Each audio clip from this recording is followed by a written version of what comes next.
Magandang gabi mga masters, bali ngayon po ay 3 videos po ma-upload ko po sa aking YouTube channel.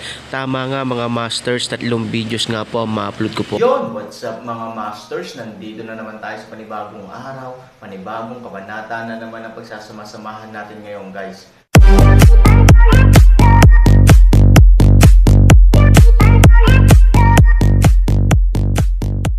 Bali mga masters, kung bago ka pa lang po sa aking YouTube channel, please click the subscribe button, lalong-lalo na po yung notification bell guys, para maging connected pa rin tayo sa isa't isa at maging updated kayo sa mga susunod ko pang video. Bali mga masters, bago natin umpisahan ng kwento ay mag-shoutout po muna tayo para sa mga solid nating tagapakinig. Sobra akong nagpapasalamat sa inyo mga Sec Masters at aking mga Emperor. Maraming salamat sa solid na pagsuporta nyo. Yun na nga mga masters, no? Bali hindi na ito patagalin. In 3, 2, 1, let's go!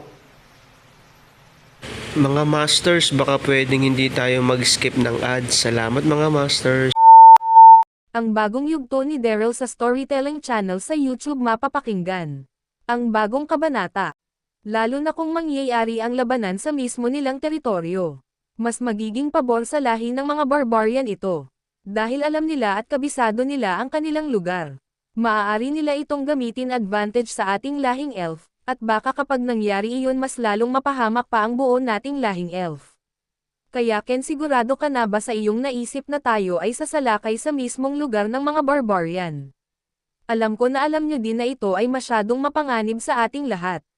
Kaya Ken, baka pwedeng mag-isip ka na muna ng ilang beses bago ka magdesisyon na tulad ng napagdesisyunan mo na sumalakay sa lugar ng barbarian. Paumanhin sa iyo Ken, subalit sa ngayon ay para bang hindi tama ang basta-basta mong naging desisyon. Alam mo naman na lagi akong nakasuporta sa iyong mga ninanais. Subalit ngayon kung tungkol na ito sa buo nating lahing elf, ay kailangan ko din minsan na hindi sumang-ayon sa iyo. Maaari pa akong sumang-ayon sa nais mong paglusob sa lugar ng mga barbarian. Kung walang madadami na ibang mga elf.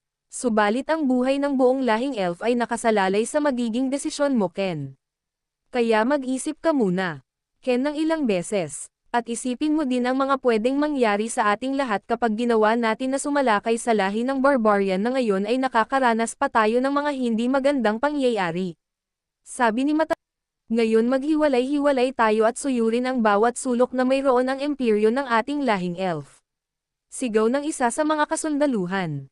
Ito si Kevin, ang isa sa mga kasundaluhan na lubos na pinagkakatiwalaan ni General Oliver sa kanyang pangkat. At ang katayuan nito sa mga kasundaluhan ay isang marshal. Ang marshal ay sumunod sa general sa katayuan ng mga kasundaluhan. Si Marshal Kevin ang namumuno sa mga kasundaluhan sa pangkat ni General Oliver sa tuwing may ibang mission si General Oliver na tanging siya lang ang lumalakad. At ngayon sa pagpasok nila sa imperyo nakita nila ang imperyo ng lahing elf ay nasa malagim na sitwasyon. Kaya si Marshal Kevin ay nag-utos sa mga kasundaluhan na magsipag-kalat upang tignan kung may mga kalaban pa na nanggaling sa ibang lahi ng nilalang na lumusab sa kanilang imperyo. Nang marinig ito ng lahat ng mga kasundaluhan, agad silang tumugon at sinabi, "Masusunod, Marshal Kevin," sabi ng mga kasundaluhan, at mabilis na hamanay sa ilang hanay ang mga ito. At nang makahanay na ang mga kasundaluhan ng lahing elf, si Marshal Kevin ay sumigaw muli at sinabi, "Sige na, kumilos na kayo. At kayo sumunod kayo sa akin. Tayo ay tutungo sa kaharian ni Haring Ken." Kumilos na tayo ngayon, na sigaw ni Marshal Kevin, at mabilis nito pinatakbo ang kanyang kabayo. At ang lahat ng mga kasundaluhan ay mabilis din pinatakbo ang kanilang mga kabayo patungo sa iba't ibang direksyon sa loob ng imperyo. Samantala, sila General Oliver, Master Ken, Matandang Los at Lin. Si Matandang Los ay dahan-dahan bumitaw sa pagkakayakap kay Lin at sinabi, "Apo ko, nasaan nga pala si Sophie? Sinabi mo at sinabi ni General Oliver na magkasama kayo kanina. Hindi ba siya sumama sa iyo na tumungo ulit dito?" Sabi ni Matandang Los. Nang marinig ito ni Lin, ito ay nagsalita at sinabi, "Lola Los, bago ako magtungo dito sinabi sa akin ni Sophie na siya ay maglalakad-lakad muna at titiyakin niya na wala ng ibang mga nilalang na nasa loob ng ating imperyo. Kaya ako lang ang mag-isa na tumungo ngayon dito. Hindi ba niya nasabi sa inyo kung bakit siya umalis dito at naglalakad-lakad?" Sabi ni Lin kay Matandang Los. Nang marinig ito ni matandang Loss, ito ay tumingin kay Master Ken, at si Master Ken ay ngumiti at sinabi, "Anak ko, kilala mo naman ang bata na iyon, medyo matigas din ang kanyang ulo." Nasabi niya nga sa amin na nais niyang matiyak na wala ibang nilalang na sumalakay sa ating imperyo na nandito pa at buhay. Kahit na mapanganib ang kanyang gagawin, hindi namin ito mapigilan sa nais niya. Ngunit, huwag kang mag-alala anak. Nakakatiyak naman ako na ligtas si Sophie na maglakad-lakad sa imperyo ngayon. Dahil wala akong ibang spiritual na lakas na nararamdaman na nagmula sa ibang nilalang. Sabi ni Master Ken kay Lin nang nakangiti. At ito ay tumingin muli kay matandang Loss. Hindi sinabi nila matandang Loss at Master Ken ang totoong dahilan ni Sophie kung bakit ito umalis sa kanilang harapan kanina. Hindi sinabi nila Master Ken na ngayon ay si Sophie ay may nararamdaman na tampo sa kanila dahil sa nalaman nito tungkol sa kanyang mga magulang. Lalo na sa nangyari sa kanyang ina na reyna ng mga mangkukulam na elf. At nang marinig ito ni Lin, ito ay nagsalita at sinabi, "Ang bata talaga na iyon hindi na nagbago," sabi ni Lin sa nakangiti na tono. At si Lin ay muling nagsalita at sinabi, "Sa bagay ama, wala din akong nararamdaman na ibang spiritual na nandito ngayon sa loob ng imperyo na nagmula sa ibang nilalang. Kaya tingin ko ay ligtas din si Sophie na maglakad-lakad." "Oo nga pala ama, nakita ko na ang mga nilalang na sumalakay sa ating imperyo. Tinuro sa akin ni Sophie kanina at ito ay aming pinuntahan. Ang mga katawan ng mga nilalang na iyon ay mga napaslang sa naging labanan dito sa loob ng ating imperyo. At ang mga nilalang na ito ay kakaiba ang kanilang mga figure. Ni kahit minsan ay hindi ko pa nakita ang mga nilalang na iyon sa mundo na ito. Ama, sinabi din sa akin ni Sophie na alam nyo kung saan nagmula ang mga nilalang na iyon at saan lahi nagmula ang mga ito. Ang mga nilalang na sumalakay sa ating imperyo. At pumaslang sa napakadaming sundalo ng ating lahing elf ay nagmula ba sa ibang mundo? At may idea ba kayo kung bakit nila nagawa sa atin ang ganitong klaseng pagsalakay na kahit ang iyong kaharian ay kanilang winasak? Tingin ko ang kanilang ginawa sa ating mga kasundaluhan at sa iyong kaharian ay may lubos na galit ang mga ito sa ating lahing elf." Sabi ni Lin sa seryosong tono. Nang marinig ito nila General Oliver, matandang Loss at Master Ken, ang tatlo ay hindi agad nakapagsalita.